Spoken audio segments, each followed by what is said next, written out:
నిలిచి ఉంటేనే కానీ తన యంతట తాను ఎలాగో ఫలింపదో, అలాగే నా యందు నిలిచి ఉంటేనే కానీ మీరును ఫలింపరు. చూడండి, ఈ వాక్య సత్య సారాంశాన్ని మనం పరిశీలన చేసినట్లయితే యేసుక్రీస్తు వారు చూడండి మాట్లాడుతున్నారు. ఏమని అంటే, చూడండి, ఒక వ్యక్తి ఫలించాలి అంటే ఎలా ఉండాలి, ఏ రకంగా అతని యొక్క ఆత్మీయ జీవితం అనేది ఉండాలి అంటే, చూడండి, ఒక వ్యక్తి ఆత్మీయ జీవితము ఎలా ఉండాలి అంటే దేవునితో అంటగట్టబడే విధముగా ఉండాలి. చూడండి, ఒక వ్యక్తి ఫలించాలి అంటే క్రీస్తుతో అంటగట్టబడాలి. నా యందు మీరు నిలిచి ఉండుడి, నేనును మీ యందు నిలిచి ఉండును. చూడండి, యేసుక్రీస్తు వారు ఒక వ్యక్తి కుటుంబంలో నిలిచి ఉండాలి అంటే, లేక ఒక వ్యక్తితో నిలిచి ఉండాలి అంటే ఆ వ్యక్తి ఎలా ఉండాలి అంటే దేవుని యందు నిలిచి ఉండాలి అంటాం. ఒక వ్యక్తి ఫలించాలి అంటే క్రీస్తు యందు నిలిచి ఉండాలి. చూడండి, వాక్యం ఏమని చెప్పుచుందంటే, తీగ ద్రాక్షవల్లిలో నిలిచి ఉంటేనే కానీ తనంతట తాను ఎలాగూ ఫలింపదో, అలాగే నా యందు నిలిచి ఉంటేనే కానీ మీరును ఫలింపరు. చూడండి, ఆయన ఒక ద్రాక్ష తీగని సాదృశ్యం చేసుకుని ఆయన మాట్లాడుచున్నారు. చూడండి, ద్రాక్ష మొక్కని మనం పాతినప్పుడు అది చిన్నదే పాతొచ్చు, కానీ అది అంచెలంచెలుగా అది ఎలాగూ చూడండి, అది నువ్వు చిన్నగా భూమి మీద పాతొచ్చు, కానీ అది నీ ఇల్లంతా కూడా అలివేస్తూ ఉంటుంది. ఒక బీరపాదం కావచ్చు, చూడండి, ఒక కాకర పాదం కావచ్చు, చుక్కడికాయ పాదం కావచ్చు, పాదలు ఏవైనా సరే నువ్వు చిన్న విత్తనం వేస్తావు, కానీ అది ఎలా ఫలిస్తుందంటే చూడండి, నీకు అందనంత ఎత్తుకి అది వెళ్ళిపోతూ ఉంటుంది. అది ఏరుతో అంటగట్టబడి ఉంది, ఆ తీగ వేరులో నిలిచి ఉంది కాబట్టి అది ఫలిస్తూ ఉంది. చూడండి, ఆ తీగ ఆ యొక్క మొక్కకి లేక వేరులో అంటగట్టబడలేకపోతే ఆ తీగ ఏమైపోతుందంటే ఎండిపోతుంది. చూడండి, అది రాలిపోతుంది, చివరికి అగ్నిలో అది కాల్చివేయబడుతుంది. అలాగనే చూడండి, మనము ఫలించాలి అంటే ఎలా ఉండాలి అంటే యేసుక్రీస్తుతో అంటగట్టబడి ఉండాలి. ఎప్పుడైతే ఆయనతో అంటగట్టబడి ఉంటామో, ఎప్పుడైతే ఆయన నిలిచి ఉంటామో, ఎప్పుడైతే యేసుక్రీస్తు మన యందు నిలిచి ఉంటారో అప్పుడే మన ఆత్మీయ జీవితం ఫలిస్తూ ఉంటుంది. లేదంటే సంవత్సరాలు గడిచిపోతాయి, దినాలు గడిచిపోతాయి, నెలలు గడిచిపోతాయి, కానీ మనిషి జీవితంలో ఫలింపు ఉండదు. నీవు శారీరకంగా ఫలిస్తున్నావు అంటే లోకముతో అంటగట్టబడ్డావు. లోకములో ఉన్నదానిని సమకూర్చుకోవాలి, సంపాదించుకోవాలి, నేను దాన్ని సమకూర్చుకొని ఒక ఎత్తైనటువంటి స్థాయికి ఎదగాలి అనే ఆశ నీకుంది కాబట్టి నీవు లోకముతో అంటగట్టబడి ఫలిస్తూ ఉన్నావు. మరి ఆత్మీయ జీవితముగా నీ కుటుంబం ఫలించాలి అంటే క్రీస్తుతో అంటగట్టబడాలి. చూడండి, అందుకనే అపోస్తలుల పౌలు ఒక విషయం చెప్తూ ఉంటారు. చూడండి, కొరింథీయులకు రాసినటువంటి 2వ పత్రికలో మనం పరిశీలన చేసినట్లయితే, చూడండి, కొరింథీయులకు రాసినటువంటి 2వ పత్రిక 5వ అధ్యాయము 17వ వచనం చదువుకున్నట్లయితే, కాగా ఎవడైనా నువ్వు క్రీస్తునందున్న యెడల వాడు నూతన సృష్టి, పాతవి గతించెను, ఇదిగో క్రొత్తవాయెను. చూడండి, ఎవడైనాను క్రీస్తునందున్న యెడల వాడు ఎవరంట? నూతన సృష్టి అంట. చూడండి, ఒక వ్యక్తి జీవితము నూతనముగా మారాలి అంటే ఆ వ్యక్తి క్రీస్తు యందు నిలిచి ఉండాలి, దేవుని యందు నిలిచి ఉండాలి, దేవునితో అంటగట్టబడాలి. ఆయనతో నువ్వు ముడి వేసుకుంటే అప్పుడు నీవు నూతన సృష్టిగా మార్చబడుతూ ఉంటావు. నూతన సంవత్సరంలో అడుగుపెట్టినంత మాత్రాన నీ జీవితం నూతనముగా మారదండి. నూతన సంవత్సరం అండి, కొత్త సంవత్సరం అండి, కొత్త బట్టలు వేసుకోవాలి, తలస్నానం చేయాలి, మంచిగా రెడీ అవ్వాలి. మంచిదే, తలస్నానం చేస్తావు, కొత్త బట్టలు కట్టుకుంటావు, కొత్త సంవత్సరంలో నువ్వు అడుగు పెడతావు. అయితే నీ జీవితము కొత్తగా అవుతాదా? అది నూతనముగా మార్చబడతాదా? ఆలోచించండి. నూతనముగా మనం మార్చబడాలి అంటే నూతన వస్త్రాలు వేసుకుంటే మార్చబడం, లేక నూతన సంవత్సరంలో అడిగి పెడితే మనం మార్చబడమండి. నూతనముగా మారాలి అంటే మన ఆత్మీయ జీవితము నూతనముగా ఫలించాలి అంటే ఏమి చేయాలి? క్రీస్తునందు ఉండాలంట. ఎవడైతే క్రీస్తునందు నిలిచి ఉంటాడో వాడు నూతన సృష్టి అంట. వాడు పాత గద్దించిపోతాయంట. నీ పాపాలన్నీ కూడా గద్దించిపోతూ ఉంటాయి, సమస్తము కూడా నూతన పరచబడుతూ ఉంటాయి. ఆలోచించండి, పాతవి గద్దించిపోవాలి అంటే నువ్వేమి చేయాలి? నీలో పాపము నిలిచి ఉండకూడదంటే నువ్వేమి చేయాలి? పరిశుద్ధంగా బ్రతకాలి అంటే నువ్వేమి చేయాలి అని పేతురు ఏమి చెప్పాలంటే, జీవమును ప్రేమించి మంచి దినాలను చూడగోరాలి అంటే చెడ్డదానిని పలకకుండా, కపటపు మాటలు చెప్పకుండా నీ నాలుకను, నీ నోరుని భద్రంగా కాపాడుకోవాలంట. ఆలోచించండి, మనలో ఉన్న పాతని గద్దించి సమస్తము నూతనం అవ్వాలంటే ఒకటి క్రీస్తుతో అండగట్టబడాలి, రెండు నీ నోరుని కాచుకోవాలి, నీ నాలుకను కాచుకోవాలి, నీ పెదాన్ని కాచుకోవాలి. చూడండి, చెడ్డ మాటలు మాట్లాడకూడదు, కపటపు మాటలు చెప్పకూడదు. ఎంతవరకు నీ జీవితము ఎలా గడిచిందో, నీ రోజులు ఎలా గడిచాయో, నీ నెలలు ఎలా గడిచాయో నాకు తెలియదు, కానీ భక్తి చేస్తున్నటువంటి మీ నా జీవితాల్లో మనం ఎలా ఉన్నాం, ఏ రకంగా బ్రతుకుతున్నాం, అసలు క్రీస్తు నందు మనం నిలిచి ఉంటున్నామా ఆలోచించండి. ప్రతి ఒక్కరు ఇప్పుడు రాస్తూ ఉంటారు ఏమనంటే గుడ్ బై. దేనికి గుడ్ బై అండి? 2024కి గుడ్ బై. వెల్కమ్ దేనికి పలుకుతున్నారు?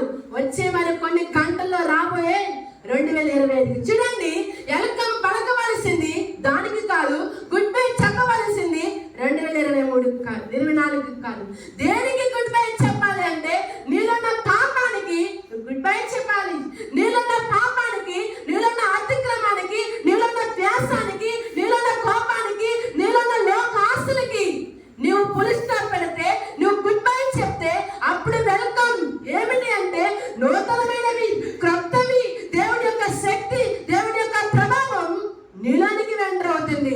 చెప్పవలసింది ఈ వెళ్ళిపోయేటువంటి ఈ సంవత్సరానికి కాదు, కానీ చూడండి, నూతనంగా నీ జీవితంలో కార్యాలు జరగాలంటే, మరలా నీ జీవితము ఫలించాలి అంటే, ఫలభరితముగా మారాలి అంటే నీవు చెప్పవలసింది, నీవు ఫుల్ స్టాప్ పెట్టవలసింది, ఎక్కడితో నువ్వు ఆపవలసింది నీలో ఉన్న ఆస్తులకి, నీలో ఉన్న కోరికలకి, నీలో ఉన్న తలంపులకి, నీలో ఒక ఆస్తులకి నువ్వు ఫుల్ స్టాప్ పెడితే అప్పుడు నీలో ఉన్న సమస్తము కూడా నూతనం అవుతాయి. అంటే నీ గృహము, లేక నీ పిల్లలు, నీ కుటుంబం నూతనముగా మారాలి అంటే, నూతన సృష్టిగా మారాలంటే, నూతన యొక్క ఆ పరలోక రాజ్యంలో నీవు ప్రవేశించాలంటే, ఆ పరలోక మన్నాన్ని నీవు భుజించాలి అంటే ఎలా ఉండాలి? ఏ రకంగా ఉండాలి అంటే క్రీస్తుతో అంటగట్టబడే విధంగా ఉండాలి. ఆయనతో నువ్వు ఏదైతే నీ ఆత్మీయ జీవితం ఎండిపోతుంది. నువ్వు ఆయన నుంచి వేరైపోయినట్లయితే నీ పిల్లల జీవితం ఎండిపోతుంది. నువ్వు ఫలించాలి, ఫలభరితంగా మారాలి అంటే నువ్వు ఆయనతో అంటగట్టబడాలి. ప్రతి ఒక్కరికి ఒక ఆశ ఉంటుంది. ఈ సంవత్సరమైనా నేను మంచిగా ఉండాలి, మంచిగా ఫలించాలి, మంచి భక్తి చేయాలి, నీతిగా ఉండాలి, యథార్థంగా బ్రతకాలి, పరిశుద్ధంగా జీవించాలి. ప్రతి ఒక్కరికి ఆశ ఉండాలి, ఉండదా? ప్రతి ఒక్కరికి ఉండాలి, నాతో సహా ప్రతి ఒక్కరు అదే ఆశపడుతూ ఉంటారు. నేను మంచిగా బ్రతకాలి, ఈసారైనా నేను మంచిగా జీవించాలి, నీతిగా ఉండాలని ఆశ ప్రతి ఒక్కరికి ఉండాలి. అయితే ఆ ఆశ నీలో తీరాలి అంటే, ఆ ఆశ నీలో సఫలమవ్వాలి అంటే నువ్వేమి చేయాలి అంటే క్రీస్తుతో అండగట్టబడాలి. ఎవరితో ఉంటే నేను ఫలిస్తా, ఎవరితో ఉంటే నేను అభివృద్ధిలోనికి వెళతా అనేది నువ్వు ఆలోచించి ఎప్పుడు క్రీస్తుతో అంటగట్టబడితే అప్పుడు నీకు ఆనందం, అప్పుడు నీకు సంతోషం. చెడ్డ మాటలు నీ నోటికి రానివ్వకుండా నువ్వు కాపాడుకో, నీ నోటిని కాచుకో. చూడండి, ఈ ఇయర్ అంతా కూడా ఎంతో వేస్ట్గా, వ్యర్థముగా మన జీవితం గడిచిపోయి ఉండొచ్చు, ఎంతో వేస్ట్గా గడిపెండొచ్చు, వ్యర్థంగా గడిచిపోయిండొచ్చు. కాని మాటల చేత, అబద్ధాల చేత, మోసాల చేత, అన్యాయాలతో, కాని మాటల చేత, మారు మాటల చేత మన జీవితం గడిపేయచ్చు. అయితే ఇప్పుడు కొత్త సంవత్సరంలో కలిగి పెడుతున్నాం. వాటన్నిటినీ కూడా ప్రభు సన్నిధిలో నువ్వు సరి చేసుకుని ప్రభు పాదాల యొక్క పశ్చాత్తాపపడి, ప్రభు ఈసారైనా నన్ను నూతన సృష్టిగా మార్చవా, నన్ను నూతనంగా మార్చయ్యా.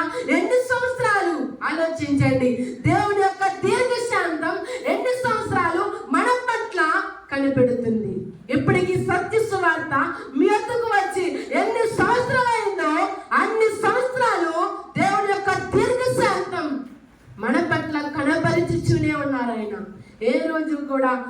కోపించలా, ఏ రోజు కూడా తన ఉగ్రత మనపై చూపలేదండి. ప్రేమనే చూపిస్తున్నారు, దయనే చూపిస్తున్నారు, వాత్సల్యతనే చూపిస్తున్నారు. మనం నశించిపోకూడదు, మనము రక్షించబడాలి, మనము కాపాడబడాలి, మనము మన కుటుంబం కూడా నశించిపోకుండా ఆ నిత్య రాజ్యంలో ప్రవేశించాలని ఆయన మరొక సంవత్సరాన్ని మనకు అనుగ్రహిస్తున్నారు. అయితే ఆయన ఇచ్చేటువంటి ఆ యొక్క నూతన సంవత్సరంలో నువ్వు ఎలా బ్రతకాలనుకుంటున్నావు? ఈ సంవత్సరంలో నువ్వు ఎలా జీవించావు? నీ బ్రతికేంటి? నీ జీవితం ఏంటి? అసలు నీ జీవిత దినాలు ఎలా గడిచిపోయాయో ఆలోచించండి. నేను ఆలోచన చేసుకున్నా, అసలు ఈ ఏడు నేను ఎలా జీవించాను, నేను ఎలా బ్రతికాను, అసలు ఈ ఏడంతా కూడా నేను ఎలా జీవించాను నేను పరిశీలన చేస్తున్నా ప్రభువా అని చెప్పి నేను ప్రార్థించాను ప్రభు సన్నిధిలో. ఏమనంటే ఒక 2 వారాలు 3 వారాల క్రిందట దేవుడు నాకు ఒక విషయం చెప్పారు. ఏమనంటే నీలో కొన్ని లోట్లు ఉన్నాయి అని చెప్పారు దేవుడు. నీలో కొన్ని లోట్లు ఉన్నాయని చెప్పారు. నేను ప్రార్థించాను, ప్రభువా నువ్వు నాలో కొన్ని లోట్లు ఉన్నాయన్నావు కదా, ఆ లోట్లు ఏమిటో ప్రభువా నాకు చెప్పవా? నేను నూతన సంవత్సరంలో అడిగి పెడుతుండగా ఈ వచ్చే కాలము చెడు కాలమే, ఈ వచ్చే కాలము మంచి కాలము కాదు, మంచి సంవత్సరాలు ఇవి కావు. పాపం లోకములో విస్తరిస్తుంది, పాపం లోకములో బహుగా మనుషుల్లోనికి వెళ్ళిపోయి అది ఫలిస్తుంది నాయన. అయితే ఈ చెడు కాలంలో నా జీవితాన్ని మంచిగా బ్రతకాలి, మంచిగా జీవించాలి, యథార్థంగా బ్రతకాలి. నేను నీ కోసం ఖర్చవాలి ప్రభువా ఈ చెడు కాలంలో అని చెప్పి నేను ప్రభువుని ప్రార్థించానండి. అయితే తినని దేవుడు నాకు కొన్ని విషయాలు, కొన్ని లోట్లు చూపించడం జరిగింది. ఏమనంటే చూడండి, నేను ఏమి చేస్తానంటే నా తండ్రి నన్ను డబ్బులు అడుగుతూ ఉంటాను, అమ్మ కొన్ని డబ్బులు పెట్టరాను.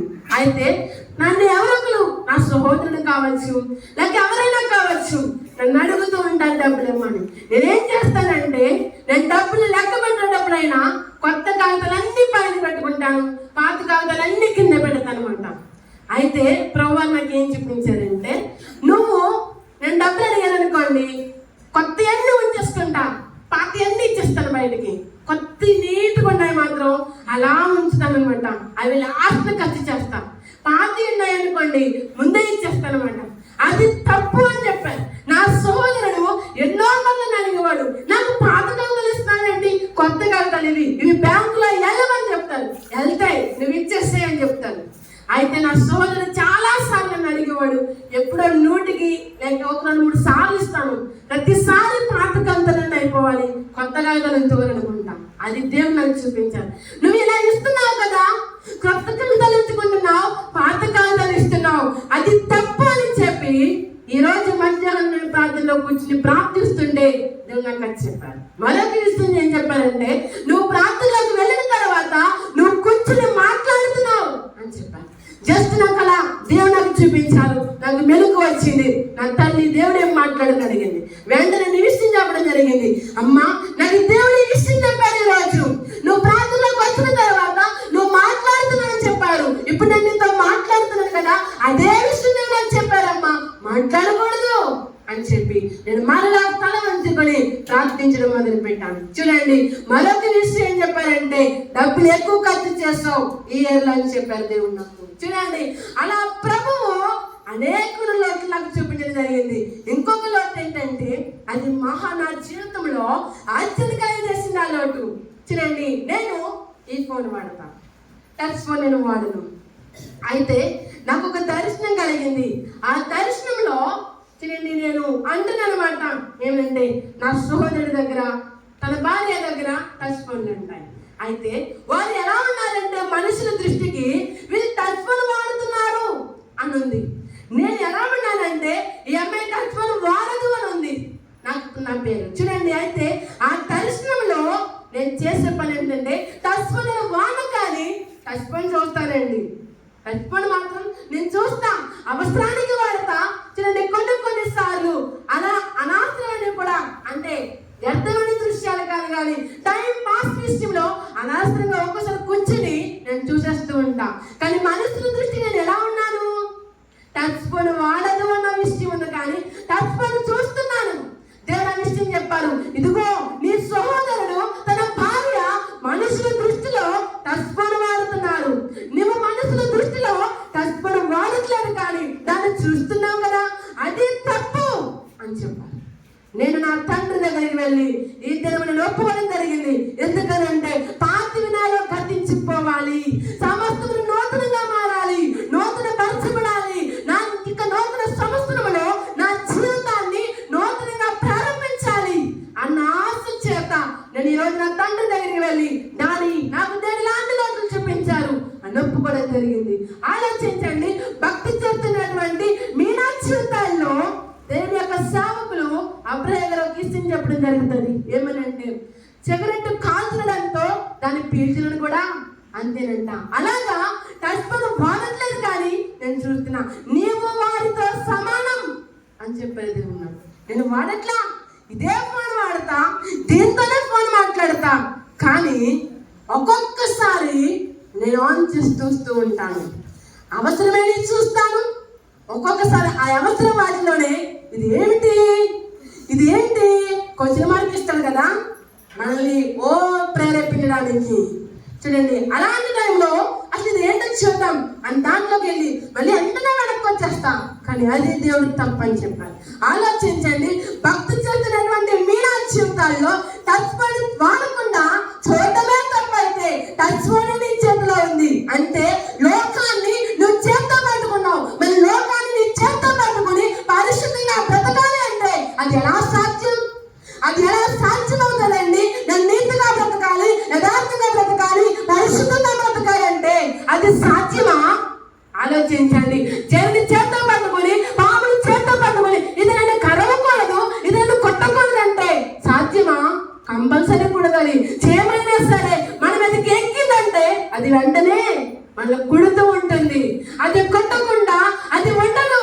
అలాగనే లోకం ప్రతి మనిషిని లాగుతుంది, ప్రతి మనిషిని ఈ లోకం ఆకర్షిస్తూ ఉండాలి. అయితే ఆ లోకాన్ని నువ్వు చేత్తో పట్టుకున్నావు, దాన్ని ఎలా వాడుతున్నావు, ఏ రకంగా దాన్ని వాడుతున్నావు, ఎలా వినియోగిస్తున్నావు, ఎలా ఉపయోగిస్తున్నావు నాకైతే తెలియదు. చూడండి, ఒకసారి ఒక వ్యక్తి ఒక విషయం చెప్పారనమాట. ఏమనంటే చూడండి, నా సహోదరుడు ఫస్ట్ 10th క్లాస్ ఆ టైంలో టచ్ ఫోన్ కొనుక్కున్నాడు. తను కొనుక్కోలేదు, తను పాస్ అవుతే మా అమ్మమ్మ వాళ్ళు కొనిస్తానంటే వాళ్ళు కొనిచ్చారు. అయితే ఒక వ్యక్తి నా తండ్రి దగ్గరకు వచ్చి ఒక విషయం చెప్పారట. ఏమనంటే మంచి నీళ్ళు మనకి దాహాన్ని తీరుస్తాయి, అవే నీళ్ళు మనిషిని ముంచేస్తాయి. అవును కదా?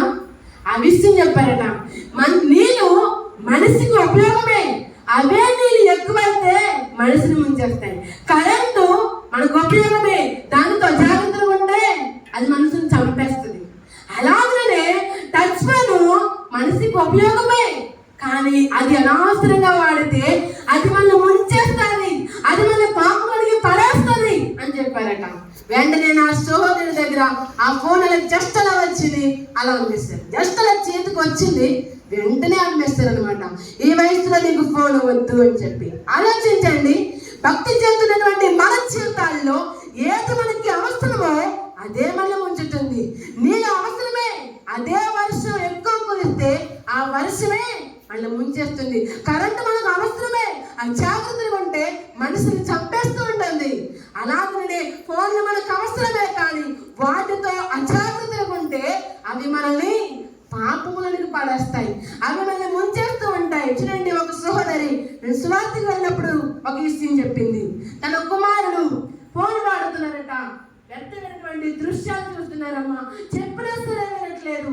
అయితే ఆ సహోదరికి దేవుడు చెప్పాడంట, ఆ వ్యక్తి కనుక ఫోన్ మానకపోతే ఆ వ్యక్తికి నేను క్యాన్సర్ తెప్పిస్తానని చెప్పాడండి.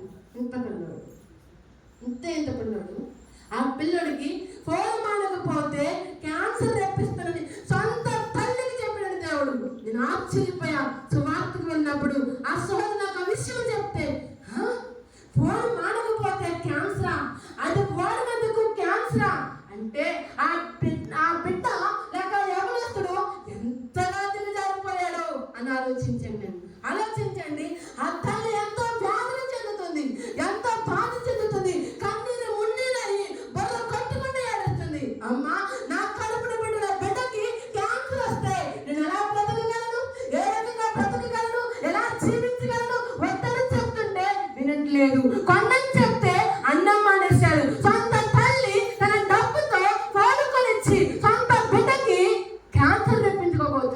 ఏ తల్లిదండ్రులే బిడ్డల్ని పాడు చేసే విధానంలోనికి వెళ్ళిపోతున్నారు. కారణం ఏమిటి అంటే తల్లిదండ్రుల్లో నీతి లేకపోవడం. జీవాన్ని నువ్వు ప్రేమిస్తే నువ్వు ఎలా ఉంటావు అంటే మంచి వ్యక్తిగా నువ్వు మారిపోతూ ఉంటావు. చెడ్డ మాటలు, కాని మాటలు, అపవిత్రమైన స్థలానికి నువ్వు వెళ్ళకుండా, అపవిత్ర మాటలు మాట్లాడకుండా నీ దేహాన్ని నువ్వు కాపాడుకుంటూ ఉంటావు. చూడండి, చెడ్డ మాటలు పలకకుండా నీ దేహాన్ని నువ్వు కాపాడుకుంటే నీకు వచ్చేటువంటి ఫలితం ఏమిటి అంటే, చూడండి ఎస్సీ గ్రంథం చూసుకుని ముగించేసుకుందాం.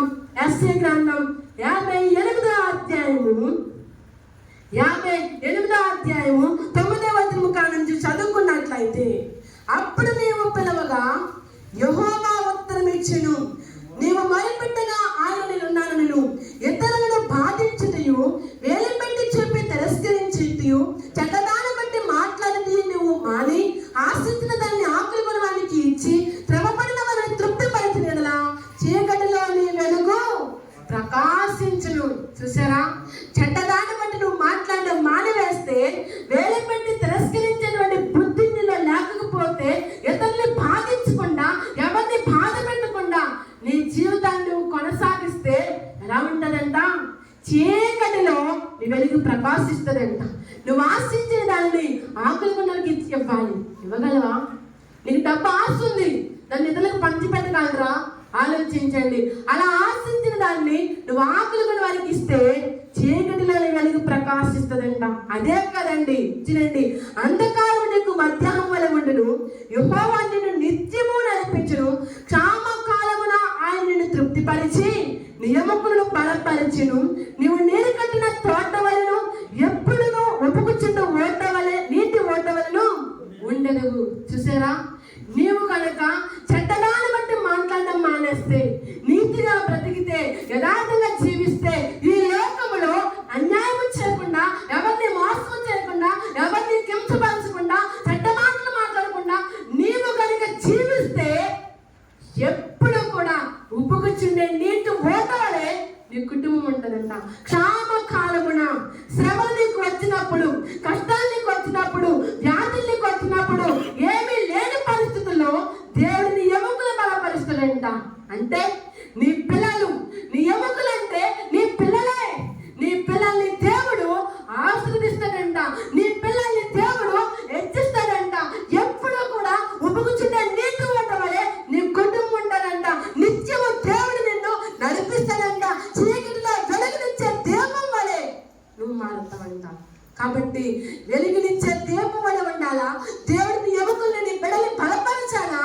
నీవు నీతిగా బ్రతుకు, యథార్థంగా బ్రతుకు, పరిశుద్ధంగా బ్రతుకు. నా తండ్రి యొక్క నీతిని బట్టి నాకు చిన్న శ్రమ వచ్చినా, చిన్న ఇరుకు వచ్చినా, చిన్న కష్టం వచ్చినా, చిన్న నలుగురు వచ్చినా కానీ దేవుడు మమ్మల్ని బలపరుస్తూ ఉంటాడు. దేవుడు మమ్మల్ని ఆదరిస్తూ ఉంటాడు. అది మా నీతి కాదు సుమా.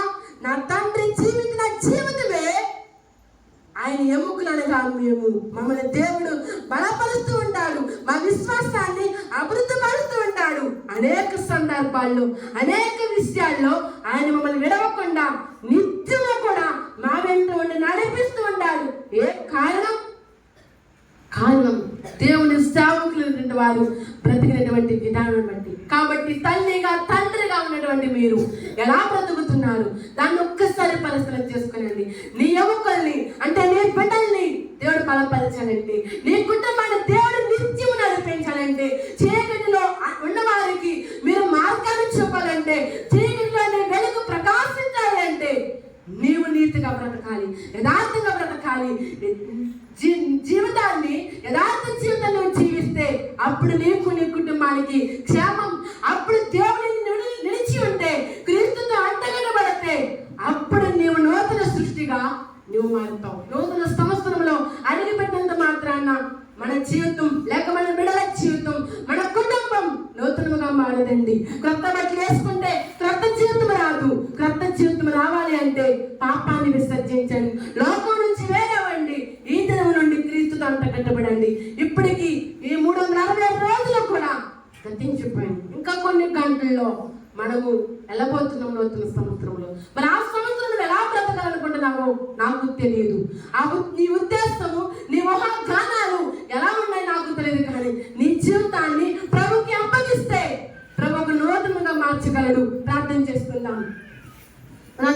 నేర్చుకుందాం.